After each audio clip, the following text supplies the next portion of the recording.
usipokuwa makini unaweza kuwa mwanamke aliyewahi kufanya matukio haya matano kwenye ndoa, na hali ambayo inaweza kapelekea ndoa yako ikawa ina changamoto au wewe kuuawa katika hiyo ndoa, kwa sababu haya matukio yanadhihirisha kwa wazi kwamba huyo mwanamke sio kiumbe mzuri, ni kiumbe katili. Kwa hiyo ni mambo ambayo yanadhihirisha wazi kwamba ni mwanamke ambaye hafai katika ndoa. Kwa hiyo hakikisha unakuwa makini wakati unapokuwa unachagua mwanamke wa kufunga naye ndoa, na kama hutakuwa makini, fahamu kabisa kwamba unaweza kuwa mwanamke ambaye alishakufanya matukio haya matano.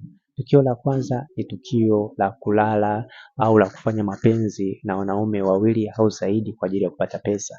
Hii ni mojawapo ya tukio ambalo linadhihirisha wazi kwamba huyo mwanamke hafai kuolewa na mwanaume yeyote, na kama hutakuwa makini unaweza kuwa mwanamke ambaye alishawahi kufanya na mapenzi na wanaume wawili au zaidi kwa ajili ya kupata pesa au kwa ajili ya kupata kitu fulani ambacho yeye anakitaka. Na pia tukio la pili ni tukio la kutoa mimba au kushiriki moja kwa moja kutoa mimba. Hili pia ni mojawapo ya tukio ambalo linadhihirisha wazi kwamba huyo mwanamke katika ulimwengu wa kiimani au katika ulimwengu wa kiroho ni mwanamke ambaye hana hofu ya uhai wa mtu. Haijalishi alitoa mtoto mdogo, haijalishi alitoa damu, hapana.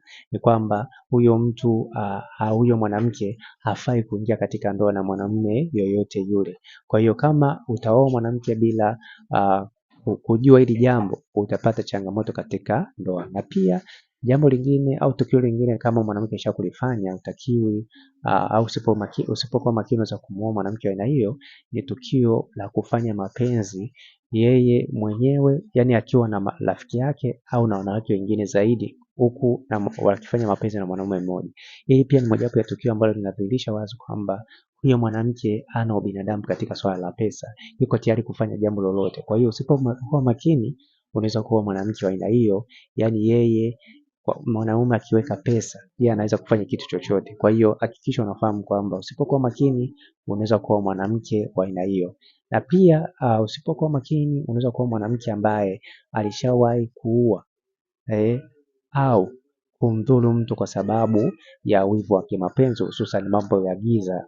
Wanawake wanaamini sana mambo ya giza, unaweza kwenda kwa waganga ili waweze kumuua mtu kwa sababu ya wivu wa kimapenzi. Kama utakuwa makini wa kutofuatilia, basi unaweza kuwa mwanamke ambaye alishakufanya hili tukio, na hali ambayo inaweza kapelekea wewe pia ukauawa katika ndoa. Na pia tukio lingine ni tukio la kujiuza kwa wanaume wote ambao wana pesa. Hii pia ni mojawapo ya tukio ambalo endapo kama utakuwa makini unaweza kuwa mwanamke wa aina hiyo, hali ambayo itakupelekea uweze kuteseka katika hiyo ndoa. Naitwa Isaac Nyankole, lakini kama unahitaji kupata ushauri au video za kufanya mapenzi, hakikisha unanicheki WhatsApp kwenda namba 0713728736. Kumbuka pia kama upo katika mahusiano au ndoa au unatarajia kuingia katika mahusiano au ndoa, hakikisha unapata kitabu ambacho kitakusaidia kuingia katika mahusiano sahihi au ndoa sahihi. Cheki WhatsApp kwenda namba +255 713 72